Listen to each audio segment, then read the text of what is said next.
রাব্বুল আলামিন বলেন, মুসারে ভয় নাই, বাতিলের সামনে ময়দানে তোমাকে নামাই দিয়া তোমাকে একা আমি ছেড়ে দেই নাই, আমি আল্লাহ রাব্বুল আলামিন তোমার সাথে আছি, ভয় করার কোনো কারণ নাই, হাতের লাঠি ছেড়ে দাও। মুসা আলাইহিস সালাম লাঠি ছেড়ে দিলেন, লাঠি সাফ হয়ে গেল। আর যখন হা করলো, জাদুকরদের তৈরি করা সমস্ত সিংহ বা আগার সাপগুলি মুসা আলাইহিস সালামের লাঠির পেটের মধ্যে ঢুকে গেল।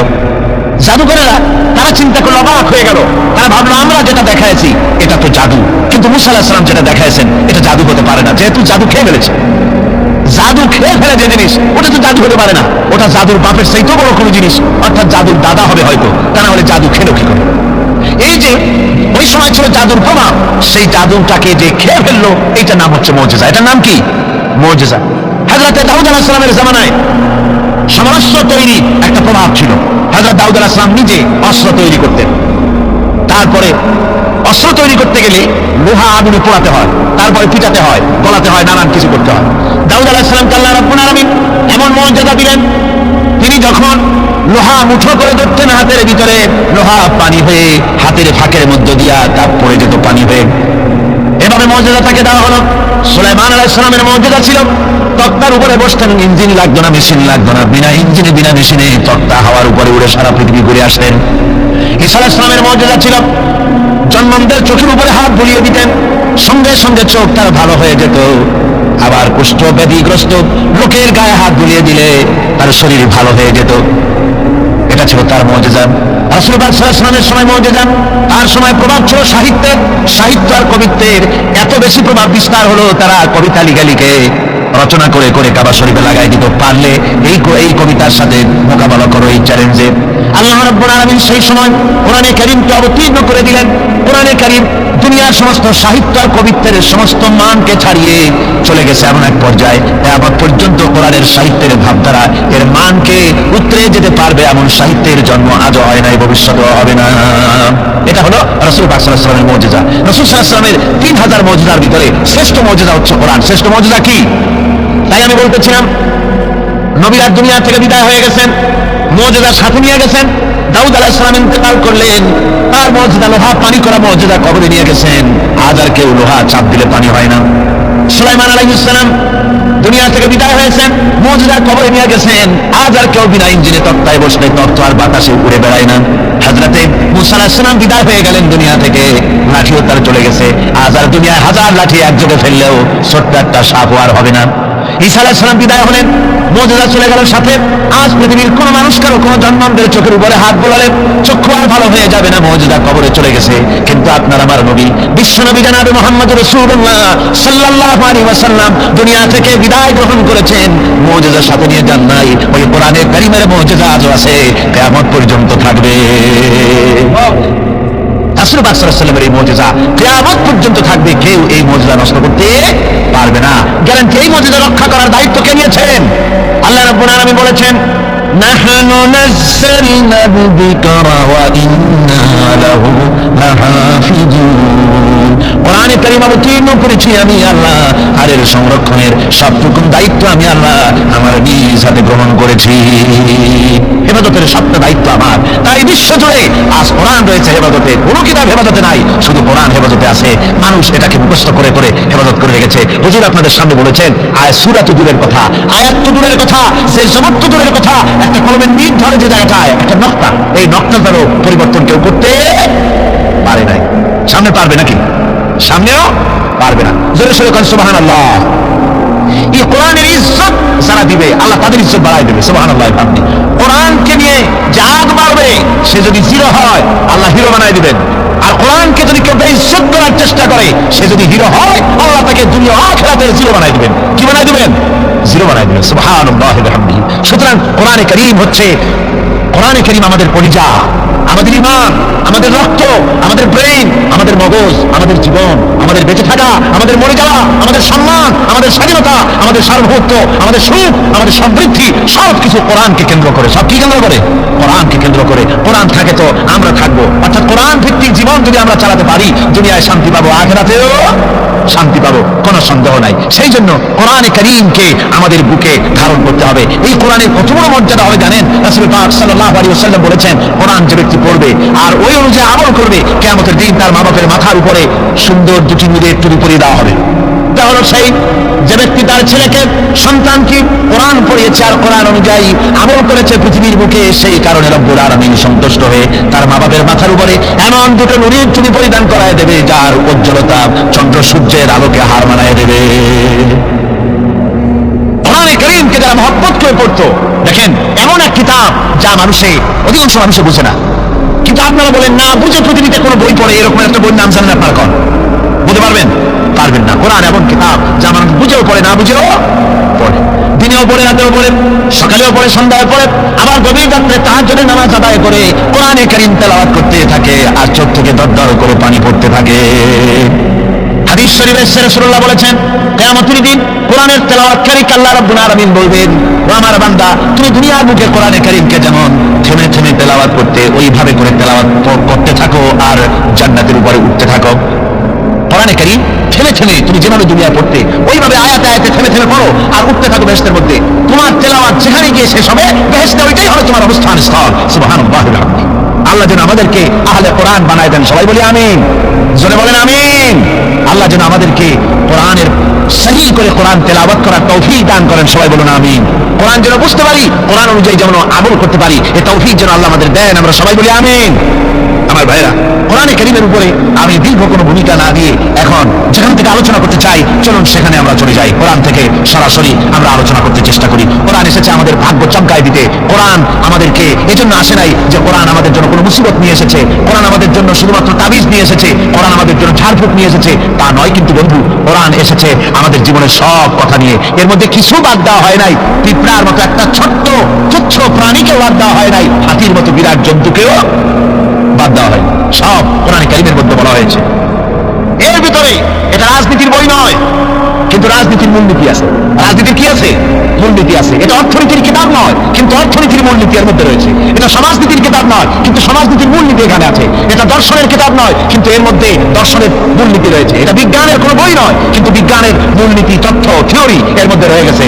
আপনি জিওলজি বলেন, জুলজি বলেন, থিওলজি বলেন, ফিলোসফি বলেন, মেডিকেল বলেন, সার্জারি বলেন, যে কোনো ডিপার্টমেন্ট বলুন, সব এর মধ্যে আছে। এর মধ্যে নাই পৃথিবীতে মানুষের দরকার অথচ কোরআনে নাই এমন কোনো বিষয় নাই। সব বিষয়ের মূলনীতি হচ্ছে কোরআনে কারীম। সুবহানাল্লাহ। এখানে সব আছে। এই কোরআনের জ্ঞান যার কাছে নাই, সে সব থেকে মাহরুম। সব থেকে কি? আল্লাহর নবী বলেন, ইন্নাল্লাযী লাইসা ফী জাওফিহি শাইউন মিনাল কুরআনি কাল বাইতিল খারিব। আল্লাহর নবী বলেন, যে স্মৃতিপট, যে দেহটা কোরআন থেকে খালি, সেটা একটা উজাড় বাড়ির মতো, একটা বিরানা বাড়ির মতো, একটা সারা বাড়ির মতো, যেখানে যে বাড়িতে মানুষ বাস করে না, ওই বাড়িতে যা থাকে, একটা যে স্মৃতিপটে কোরআন নাই, যে দেহে কোরআন নাই, ওই দেহটাও ওই রকম। আমার ভাইরা, কোরআনে কারীম এই হচ্ছে সবচেয়ে শ্রেষ্ঠ জ্ঞানের কিতাব। আল্লাহ পাক এই কোরআনের মধ্যে বলেছেন, ওমা উতিতুম মিনাল ইলমি ইল্লা কালিলা। তোমাদেরকে খুব সামান্যতম জ্ঞান দেওয়া হয়েছে। মানুষের জ্ঞান কি? সামান্য। আচ্ছা, সেই সামান্য জ্ঞানের একটু পরিচয় আমি দেই। মানুষের জ্ঞান তো সামান্য, সেই সামান্য জ্ঞানের একটু পরিচয় দিয়েই তাফসীর শুরু হবে ইনশাআল্লাহ। সামান্য জ্ঞান, মানুষের সামান্য জ্ঞান কত? সামান্য জ্ঞানটা হচ্ছে, আমরা আগে পায়ে হাঁটতাম, দ্রুত যাওয়ার জন্য গরু গাড়ি আবিষ্কার করলাম, গরু গাড়ি শেষ হলো, তারপরে আমরা সাইকেল নিলাম, রিক্সা নিলাম, টেম্পো নিলাম, কার নিলাম, বাস নিলাম, ট্রেন নিলাম, এরপরে প্লেন আবিষ্কার হলো, রকেট আবিষ্কার হলো, সারা পৃথিবী ঘন্টার ভিতরে সারা দুনিয়া ঘুরে আসার মতো যান আমরা তৈরি করে ফেললাম।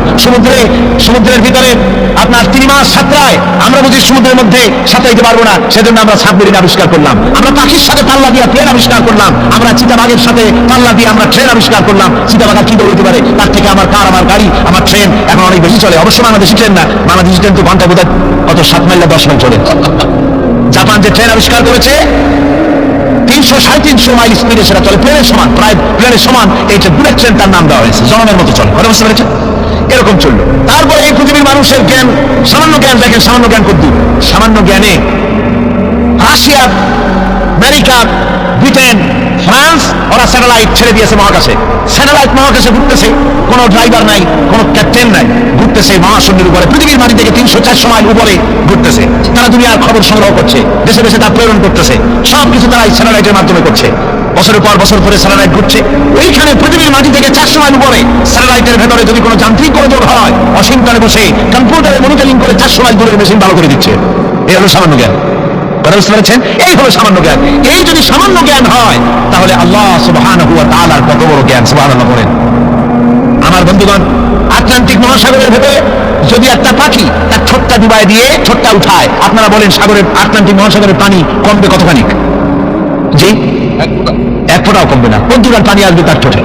তাম পৃথিবীর সমস্ত মানুষ আদম আলাইহিস সালাম থেকে নিয়ে পর্যন্ত, এখান থেকে নিয়ে কিয়ামত পর্যন্ত তাম পৃথিবীর সমস্ত মানুষের সব জ্ঞান যদি এক জায়গায় করা যায়, তাহলে আটলান্টিক মহাসাগর থেকে পাখি যতটুকু পানি তুলতে পেরেছে ঠোঁটে করে, আল্লাহর অনন্ত অসীম জ্ঞানের সমুদ্র থেকে মানুষ অতটুকু জ্ঞানের যোগ্য হতে পারে নাই।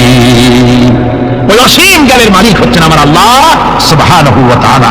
তার কাছ থেকে এসেছে কোরআন। এই কোরআন হচ্ছে আসল জ্ঞান। এজন্য ডক্টর মরহুম শহীদুল্লাহ তিনি বলতেন, যখন তিনি মানুষের সাথে, শিক্ষিত লোকদের সাথে যখন বসতেন, বলতেন যে তোমরা ডিগ্রি অনেক অর্জন করেছো, বিদেশ থেকে অনেক ডিগ্রি নিয়ে এসছো, কিন্তু শুনে রাখো তোমরা পণ্ডিত ঠিকই, কিন্তু কোরআনের জ্ঞান যদি না থাকে, কোরআনের ইলম যদি তোমাদের না থাকে, তাহলে তোমরা হচ্ছ পণ্ডিত ঠিকই, তবে তোমরা মূর্খ পণ্ডিত। কি পণ্ডিত? মূর্খ পণ্ডিত। কোরআনের জ্ঞান নাই তো জিরো, কিচ্ছু নাই। আসল জ্ঞান হচ্ছে কিসের জ্ঞান? কোরআনের জ্ঞান। আসুন কোরআন থেকে আমাদের হেদায়েত, আল্লাহ পাক আমাদের কি দিচ্ছেন, কোরআন থেকে তা নিতে চেষ্টা করি। সবাই আমার সাথে যথারীতি শয়তানের ওয়াসওয়াসা থেকে পানাহ নেওয়ার জন্য আসুন আমরা আল্লাহর কাছে পানাহ চেয়ে নিই আগে। তার কারণ হচ্ছে শয়তান ওয়াসওয়াসা দিয়ে আপনাকে অন্যমনস্ক করে দিতে পারে, আর এই শয়তান থেকে পানাহ দিতে পারে কেবলমাত্র আল্লাহ রাব্বুল আলামিন। কে পানাহ দিতে পারে? আল্লাহ তাআলা। আমরা যদি এই মাহফিলের চতুর্দিকে পুলিশ, বিডিআর, আর্মি সব যদি বন্দুক নিয়ে খাড়া করে রাখি, যে আপনারা দেখবেন শয়তান যেন মোটে না ঢুকতে পারে। কি বলেন? ঠেকাইতে পারবে বন্দুক দিয়ে?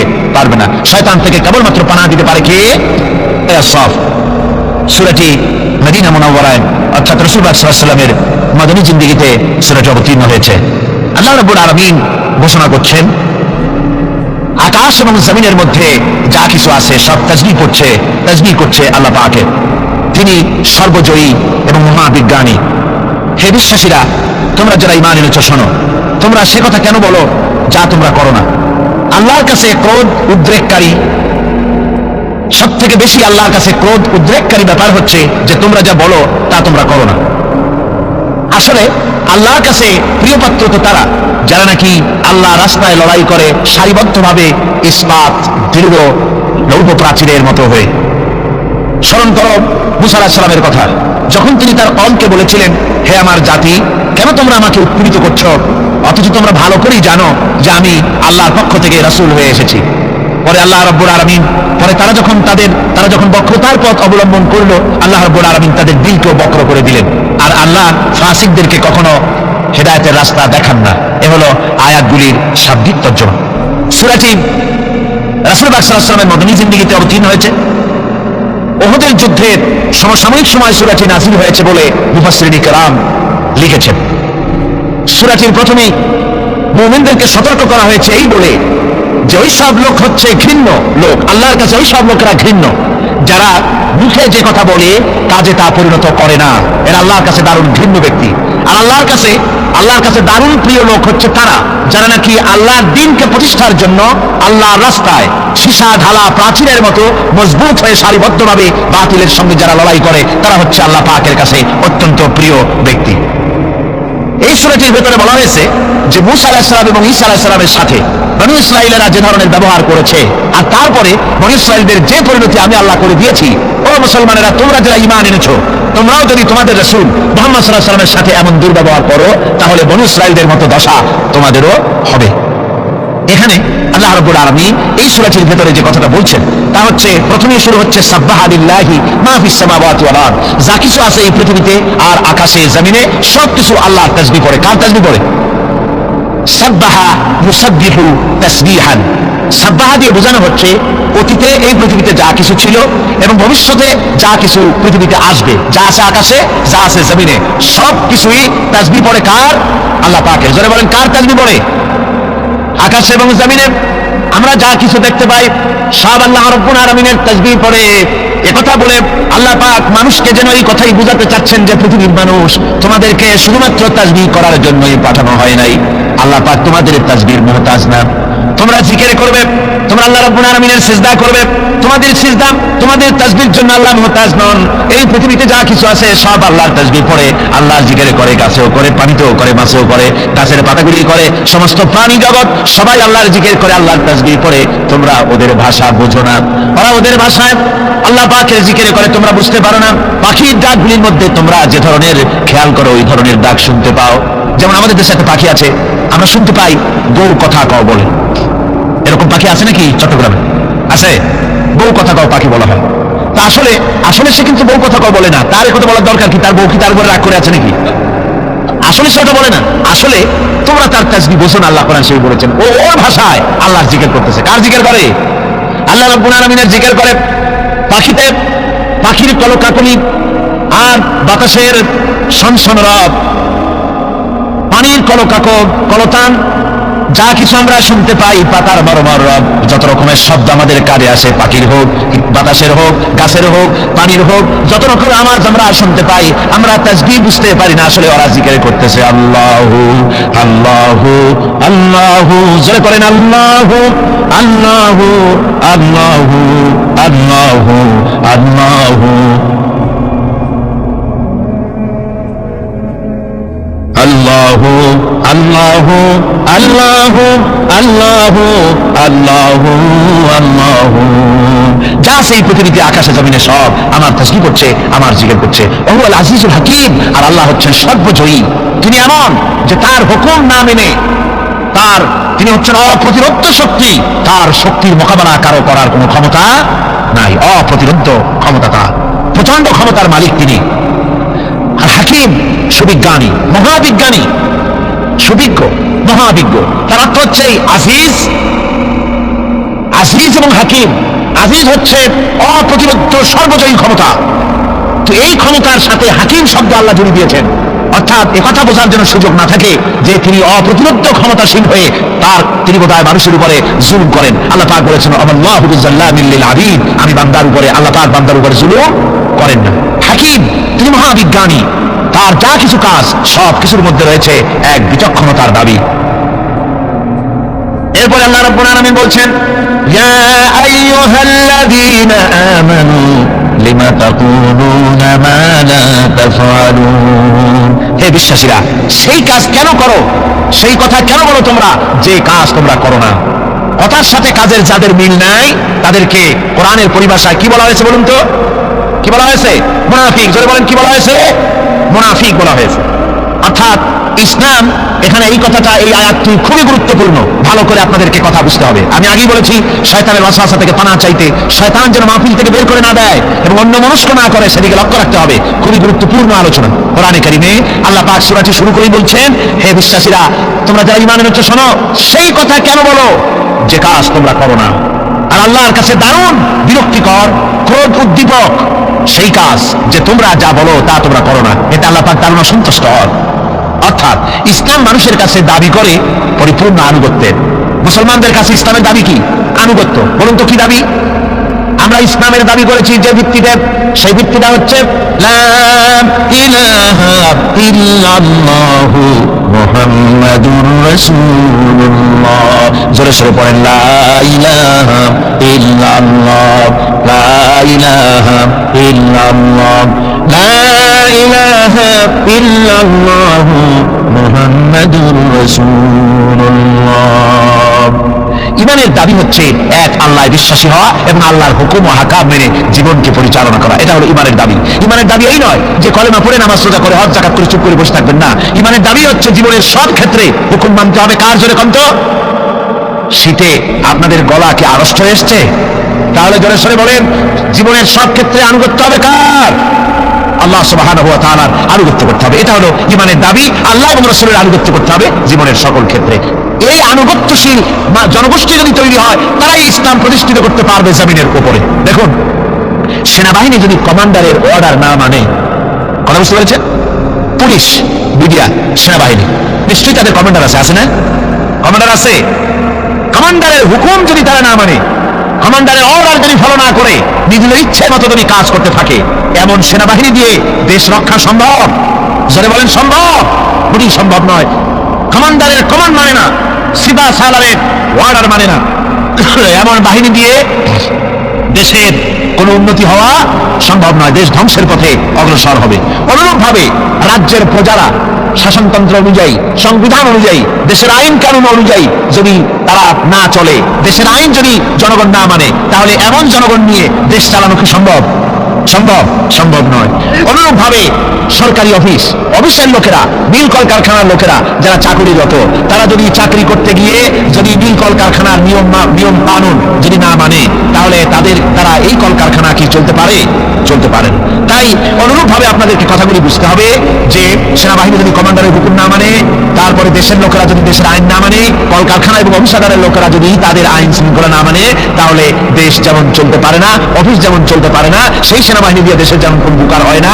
অনুরূপভাবে যে মুসলমানেরা দাবি করে যে আমরা এক আল্লাহ বিশ্বাস করেছি, অথচ আল্লাহ এবং তার রাসূলের হুকুম অনুযায়ী জীবনকে পরিচালনা করে না, এমন মুসলমানদের দিয়ে আল্লাহর দ্বীন প্রতিষ্ঠা হতে পারে না, কখনোই পারে না।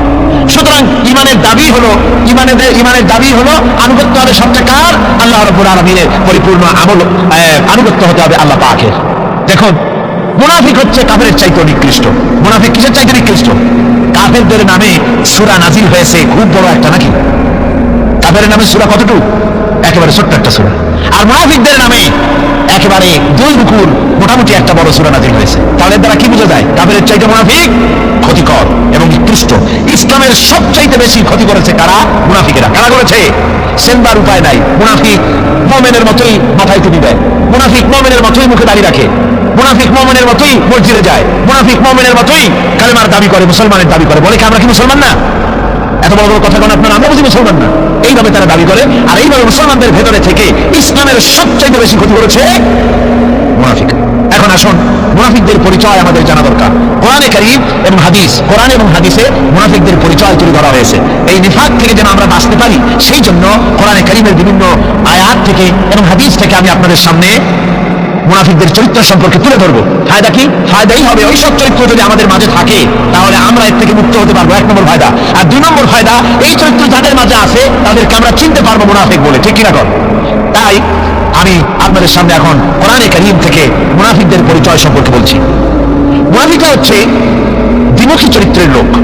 তারা দুটো গ্রুপকে খুশি করতে চায়, দুটো গ্রুপের মানুষের কাছে ফায়দা লোটার জন্য দুটো গ্রুপের সঙ্গে সম্পর্ক রাখে। ইসলাম বিরোধী যারা, তাদের সাথেও সম্পর্ক থাকে, আর ইসলাম যারা করে তাদের সাথেও সম্পর্ক রক্ষা করে। কোরআনে কারীম ওদের ব্যাপারে বলা হয়েছে, আল্লাহ রাব্বুল আলামিন বলেন, فَإِنْ كَانَ لَكُمْ فَتْحٌ مِّنَ اللَّهِ قَالُوا أَلَمْ تَكُنْ مَعَكُمْ। তোমাদের যদি ফাতহ হয়, তোমাদের যদি বিজয় হয়, মুসলমানদের যদি বিজয় হয়, তাহলে তারা মুসলমানদের কাছে গিয়ে বলে, আমরা কি আপনাদের সাথী ছিলাম না? আমরা তো আপনাদেরই লোক, সবসময় আপনাদের কাছে ঘুরেছি, চাঁদা দেওয়ার চেষ্টা করছি, আমরা তো আপনাদেরই লোক। আজকে আপনাদের বিজয় হয়েছে, এই বিজয়ে আমরাও সামিল। এভাবে করে মুসলমানদের বিজয় হলে তারা এগিয়ে আসে। আর যদি কাফেরদের জয় হয়, وَإِنْ كَانَ لِلْكَافِرِينَ نَصِيبٌ قَالُوا أَلَمْ نَسْتَحْوِذْ عَلَيْكُمْ। কাফেরদের যদি বিজয় হয়, তাহলে কাফেরদের কাছে গিয়ে বলে, আমরা তো তোমাদের সাথী লোক, আর মুসলমানদের অত্যাচার থেকে বাঁচাবার জন্য তোমাদেরকে আমরা বড় চেষ্টা করেছি, মুসলমানেরা যাতে তোমাদের উপর অত্যাচার করতে না পারে, সেজন্য রাত দিন আমরা পরিশ্রম করেছি, আমরা তোমাদের সাথী লোক। এই বলে দুদিকে ফায়দা লুটতে চায়। ওদিকে আপনার মুসলমানদের কাছেও ফায়দা লুটতে চায়, আবার কাফেরদের বিজয় হলে সেখানেও তারা ফায়দা লুটতে চায়। মুনাফিকরা হলো সুবিধাবাদী। মুনাফিকরা কি? সুবিধাবাদ জিন্দাবাদ, এই চরিত্রের লোক। সূরা তাওবার মধ্যে বলা হয়েছে, তাবুকের যুদ্ধে আল্লাহর নবী যখন মুসলমানদেরকে দাওয়াত দিলেন যুদ্ধে যাওয়ার জন্য, জিহাদে যাওয়ার জন্য, লোকেরা সব প্রস্তুতি নিল। মুনাফিকরা তখন গিয়ে রাসূলের কাছে আরজ করলেন। মুনাফিকরা বলল, হে আল্লাহর নবী, আমার কোমরে ব্যথা, কেউ বলল আমার মাথায় যন্ত্রণা, কেউ বলল আমার মেয়ের বিবাহ, কেউ বলল আমার ফসল পেকেছে, এই সময় যেতে পারবো না। নানান অজুহাত দিয়ে তারা যাওয়া থেকে বিরত রইল। আল্লাহ রাব্বুল আলামিন এদের চরিত্র সম্পর্কে কোরআনে কারীমের মধ্যে বলে দিলেন, লাউ কানা আরাদান করিবান ওয়া সাফারান কাসিদান লাত্তাবাউ ওয়ালাকিন বাউদাত আলাইহিমুশ শুক্কা। আল্লাহ পাক বলছেন, লাউ কানা আরাদান করিবান ওয়া সাফারান কাসিদান, যদি সফর হতো সহজ, সফরটা যদি, রাস্তাটা যদি সুগম হতো, আর ফায়দাটা যদি সহজলভ্য হতো, লাত্তাবাউ, তাহলে অবশ্যই এই লোকেরা আপনার অনুসরণ করত। যেহেতু পথ খুব কঠিন, শত শত মাইল যেতে হবে মদিনা থেকে তাবুকের প্রান্তরে, বহুত কষ্ট, উট আছে, ঘোড়া আছে, আবার অনেকের নাই, পায়ে হেঁটে যেতে হবে, খাবার আছে, আবার অনেকের কাছে নাই, খেতে কষ্ট হবে, যেতে কষ্ট হবে, পথে কষ্ট হবে, রোদ্রে কষ্ট হবে, এইসব কষ্ট আর ফায়দা খুব তাড়াতাড়ি জিততে পারবো তাও তো এখানে ধারণা নাই। মুনাফিকরা বলেছে মুসলমানরা যখন জিহাদে যাচ্ছে বলেছে যাও, এরা মক্কার কুরাইশ না, রোমকদের সাথে লড়াই হবে, টের পাবা, রোমকরা ঝুলাইয়া পিটাইয়া চরমের যুদ্ধের স্বাদ মিটাইয়া দেবে। এইভাবে করে মুসলমানদেরকে ভয় দেখিয়েছে, নিজেরাও চায় নাই, ওদেরকেও বাধা দিয়েছে। আল্লাহ বলছেন নবী, যদি রাস্তাটা খুব সুগম হতো আর যাই যদি যুদ্ধে জয়লাভ করার মতো ধারণা ওদের থাকতো, গনিমতের মাল অনেক পাবে, এই চিন্তা যদি থাকতো লত্তাবাউ, তাহলে অবশ্যই এরা আপনার সাথে যেত। কিন্তু বিষয়টা হচ্ছে ওয়ালাকিন বাউদাত আলাইহিমুশ শুক্কা, বিষয়টা হচ্ছে এই পথটা বড় কঠিন, মোটেই সুগম নয়, এই জন্য তারা বিরত রয়েছে, আপনার সাথে যায় নাই। আর ফিরে যখন রাসূল এলেন, যখন আল্লাহর নবী জিহাদে বিজয়ী হয়ে যখন ফিরে এলেন মদিনায়, আল্লাহ রাব্বুল আলামিন বলেন এই মুনাফিকরা সকলের আগে রাসূলের সঙ্গে দেখা করেছে। ফাসায়াহলুফুনা বিল্লাহি লাবিস্তাতানা লাখারাজনা মাআকুম, সাথে এসে বলছে যে তারা কসম করে বলছে, আল্লাহ পাক বলছেন ওরা কসম করে বলে, ওরা কসম করে বলে যে আল্লাহর কসম, যদি হুজুর আমাদের সামর্থ্য থাকতো, শক্তি থাকতো, কেবল যে কোমরটা ব্যথা করতেছিল, কেবল যে মাথায় যন্ত্রণা ছিল, কেবল যে আমাদের ধানগুলো আমাদের ফসলগুলো পেকে গেছিল, নইলে কি আমরা বসে থাকি আপনার সাথেই জিহাদে আমরা শরীক হয়ে যেতাম। এইভাবে তারা হচ্ছে মুনাফিক চরিত্রের, সবসময় সুবিধাবাদী লোক। তারা, তাদের ভিতর এবং বাইরে রয়েছে বৈসাদৃশ্য, মুখে যে কথা বলে অন্তরে সেটা না, অন্তরে যেটা মুখে আর একটা। এটা কাদের লক্ষণ? মুনাফিকদের। কোরআনে কারীমে রব্বুল আলামিন বলেন ইয়াকুলুনা বিআলসিনাতিহিম মা লাইসা ফি কুলুবিহিম, তারা সেই কথাই মুখ দিয়ে উচ্চারণ করে যে কথা তাদের মনের ভিতরে নাই, মনে একটা মুখে একটা। এটাই হলো মুনাফিকদের চরিত্র। আর এদের আরেকটা কোয়ালিটি হলো, আপনারা দেখবেন মুনাফিক চিনবেন, মুনাফিক কে তা চিনতে খুবই সুবিধা হবে। এরা হচ্ছে মুসলিম জাতির বিপদ যদি দেখে দারুণ খুশি হয়। বসনিয়া মুসলমানেরা মরে, একটা চুল শব্দ করবে না, কিন্তু দেশে যদি কোন রকম কিছু হয় নাই, তাও অস্থির সাম্প্রদায়িক বলে গালি দিয়া একেবারে সাইরে কাপে ঝড় তুলে বসে, ঠিক কিনা? মুসলমানেরা বিপদে পড়লে তাদের কলিজা আনন্দে ফুর্তিতে ভরে যায়। মুসলমানের যখন বিপদে পড়ে তারা দারুণ খুশি হয়। আর মুসলমানদের যদি বিপদ হয়, বিপদে খুশি। আর মুসলমানরা যদি সুখ পায়, সমৃদ্ধি পায়, তাহলে তারা বেজার হয়ে যায়, কলিজা চলে যায়। যদি দেখা গেল রাশিয়া ভেঙে টুকরা হয়ে গিয়ে মুসলমানদের 6টা দেশ রাশিয়ার পেটের মধ্যে দিয়ে আজাদ হয়ে বেরিয়ে আসছে, রাশিয়ার পেটের মধ্যে দিয়া মুসলমানদের কয়টা দেশ বেরোলো? 6টা দেশ। মুসলমানদের যখন ভালো হয় তখন ওদের কলিজা শুকায় যায় দুঃখের। আল্লাহ রাব্বুল আলামিন বলেন ইন তামসাসকুম হাসানাতুন তাসুকুহুম ওয়া ইন তুসিবকুম সাইয়্যাতুন ইয়াফরাহু বিহা। মুমিনদের যদি ভালো হয়, মুসলমানদের যদি সুখ এবং সমৃদ্ধি আসে, তাহলে মুসলমানদের সুখ সমৃদ্ধিতে তাদের কলিজা জ্বলে পড়ে যায়, অসন্তুষ্ট হয় দারুণভাবে। আর যদি মুসলমানদের বিপদ আসে, মুসিবত আসে, খুশিতে তাদের কলিজা একেবারে দারুণভাবে তাদের খুশিতে উদ্বেল হয়ে পড়ে।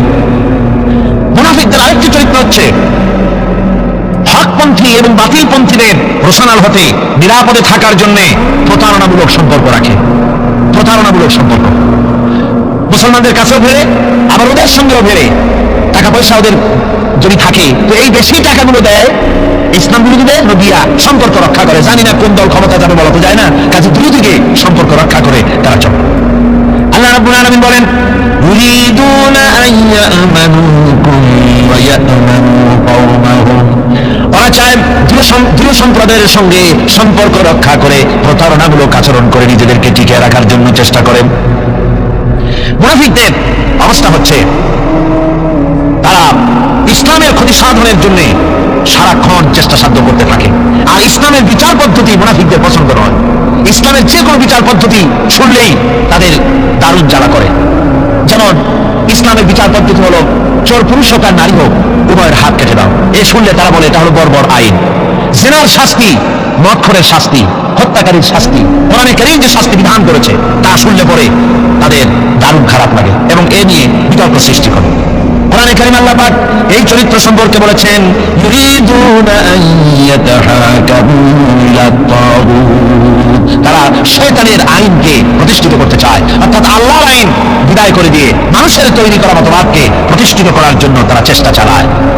শুধু তাই নয়, মুনাফিকদের আরেকটা চরিত্র হলো তারা যদি আজান শুনতে পায় না, আজান এবং নামাজ সম্পর্কে তারা কটূক্তি করে, আজান এবং নামাজ সম্পর্কে তারা কটূক্তি করতে থাকে। এটা হলো মুনাফিকদের আরেকটা চরিত্র। আল্লাহ রাব্বুল আলামিন বলেন, ওয়াইদা নাদাইতুম ইলাস সালাতি ইত্তাখাযুহা হুজওয়ান ওয়া লাইবান। যখন আজান তারা শোনে, যখন নামাজের দিকে তখন তাদেরকে ডাকা হয়, তখন তারা ঠাট্টা করে, বিদ্রুপ করে। আপনারা শুনেছেন আমাদের দেশে কবিরা এইসব কবিদের নাম নিতেও ঘৃণা হয়। এক কবি, তার নাম আমি নিতে চাই না, সে লিখেছে, ফজরের আজান যখন আমি শুনি তখন আমার কাছে মনে হয় বেশ্যার চিৎকারের মতো। কোরআনের শিক্ষা বন্ধ করে দেওয়ার জন্য এই টেলিভিশন থেকে প্রচেষ্টা চালানো হয়। কদিন আগে এই টেলিভিশনের মধ্যে একটি নাটক প্রচারিত হচ্ছিল। সেই নাটকটার বিরুদ্ধে আমরা কথা বলেছি তাফসীরুল কোরআন মাহফিল ঢাকা মতিঝিল ময়দানে। ওই নাটকে দেখানো হচ্ছিল কোরআন শরীফ শিক্ষা দেওয়া হচ্ছে এক মৌলবি একজনের বারান্দায় কোরআন শরীফ পড়াচ্ছে। নাটকটির নাম ছিল উঠান। কোরআনে কারীম পড়ানো হচ্ছে। তো কোরআনে কারীম কি আলিফ জাবর আ, বা জাবর বা, সা জাবর সা, এগুলি পড়ানো হচ্ছে। একটা মেয়ে লোক এসে বলছে, সব বন্ধ কর, ওই অসাকর, আয় আম করে খাই, এইগুলি পড়। আমি এই দৃশ্য আমি নিজের চোখে দেখেছি। ইচ্ছে করেই সেই অনুষ্ঠানটি আমি দেখলাম, তার কারণ এর আগে 2-3টা পর্বে পত্রপত্রিকায় দারুণভাবে সমালোচনা এসেছে। আমি কিভাবে আক্রমণ হচ্ছে দেখার জন্য চেষ্টা করলাম। আমি দেখে তারপরে দেখলাম টুপির উপর আক্রমণ করা হলো, জামার উপরে আক্রমণ করা হলো। আমি আমার মাহফিলে বললাম যে ছেলেরা যদি এ বি সি ডি পড়তে থাকতো, আর নায়িকা এসে যদি বলতে সব বন্ধ কর, অ ক খ প, এটার একটা জাস্টিফিকেশন ছিল যেহেতু এটা বাংলাদেশ। কিন্তু ছেলে পড়তেছে আলিফ জাবর আ, বা জাবর বা, আর এসব বন্ধ কর, তার অর্থ কি? বাংলাদেশ থেকে কোরআনে কারীমকে বন্ধ করে দেওয়ার জন্য মুনাফিকরা টেলিভিশনের মাধ্যমে আপ্রাণ চেষ্টা চালায় যেতেছে।